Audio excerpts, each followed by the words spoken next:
At sinasabi po dito na ginawa ng Diyos na yung si Maria ang unang makapagbalita ng ang Panginoong Jesus ay nabuhay na magmuli. Ang halimbawa po dito ay si Maria na ina ni Jesus.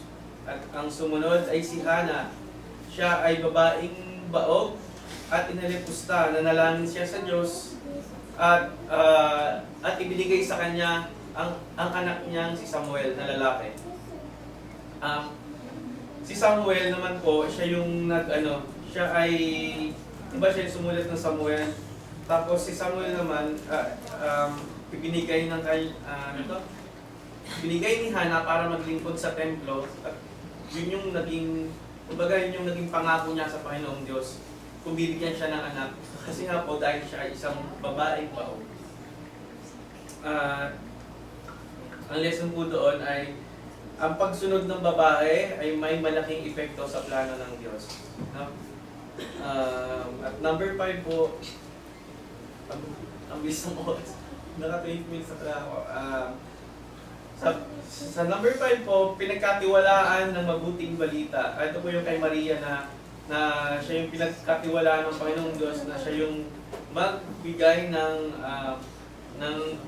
balita na ng ating Panginoong Jesus ay nabuhay na magmuli.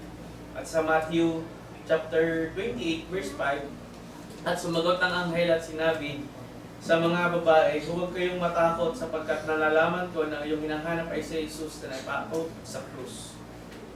Siya'y wala dito sapagkat siya'y nagbangon ayon sa sinabi niya na parito kayo tingnan ninyo ang dakong pinalalagyan ng Panginoon. So ito naman po yung si Maria yung unang balita sa mga tao po doon.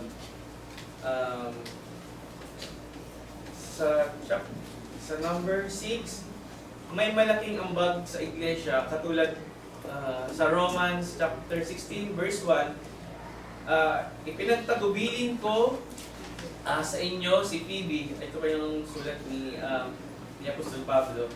Sa aking kapatid na babae na naglilingkod sa iglesia na nasa Cenchrea, upang tanggapin ninyo siya sa Panginoon ayon sa nararapat sa banal at tulungan ninyo siya na anumang bagay na maging kailangan siya sa inyo sapagkat siya na may maging katulong ng marami at sa aking sarili naman.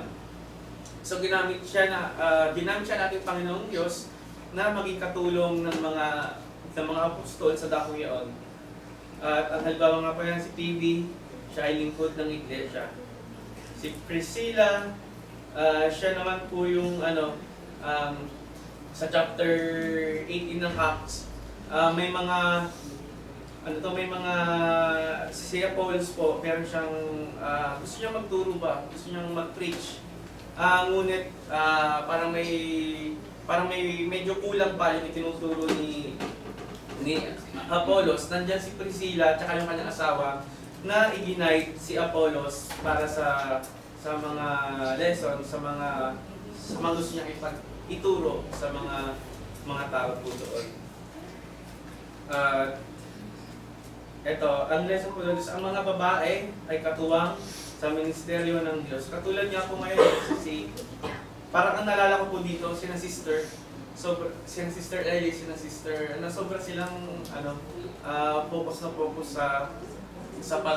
sa pagpapalaganap ng iglesia dito sa Imus. At kahit nga po yung mga pagpapagawa dito, talagang sinishare nila ng walang katumbas. Yung conclusion po dito is, ang babae sa Biblia ay, yun nga po, may dignidad, may lakas, may mahalagang papel sa plano ng Diyos. Dapat igalang ang mga kababaihan, kilalanin ang halaga ng kababaihan, at kung tutusin niya mga kapatid, dapat yung yung isang Kristiyano, pinapahalagan talaga ang mga kababaihan. Dahil kung wala sila, sobrang, sobrang, parang may chance na mapapariwara yung iba. Hindi naman lahat. Pero yung po kasi mga kababaihan, sobra silang masigasi. Yung kanyang mga anak, talagang sasabihan niya na, tara, magsimba tayo, tara, pumunta tayo dito, mag-aaral tayo doon ng mga salita ng Diyos. Kaya, yun po yung ibinabahagi ko sa inyo kung gaano kahalaga at kung gaano kalaki ng ng ambag ng mga kababaihan sa iglesia ng Diyos. At pang last verse po, ito, ang babaeng may takot sa Panginoon ay kapuri-puri. Sa Proverbs 31:30. So yun po, sana mabigyan natin ang mga kababaihan ng halaga. Huwag natin silang baliwalain na wala silang na mas mataas tayo sa kanila, na kahit tayong mga kalalakihan, huwag tayo magmamataas na kaya natin silang i-control, dahil nga sila ay nilalang ng Diyos ayon sa larawan ng ating Panginoon. Maraming salamat. Dadako na po tayo sa sentro ng ating panambahan.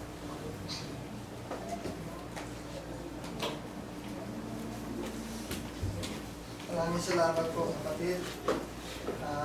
Alam niyo yung kanyang paksa ay napakaganda. At ako ay mahinan ng katulad din po niya bilang follow-up. Kapalap yan sa buwan po ng Mayo, ayaw ng kababaihan.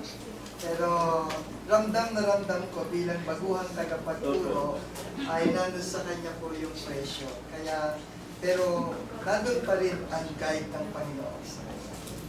Salamat, brother. Naibigyan mo kami ng mensahe.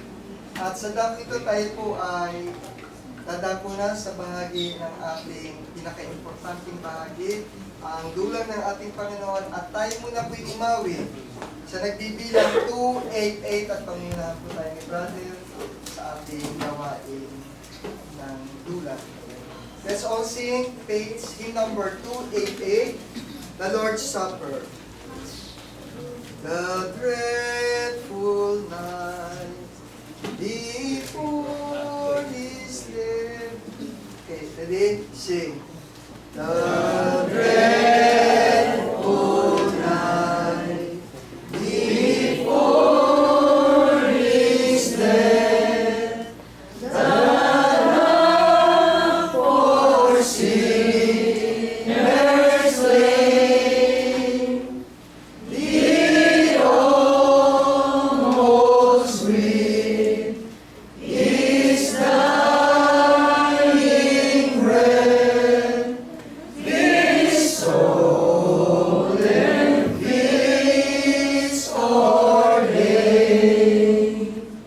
to give the peace, Lord, we have met, and through remember Thee, and each reading one to repeat,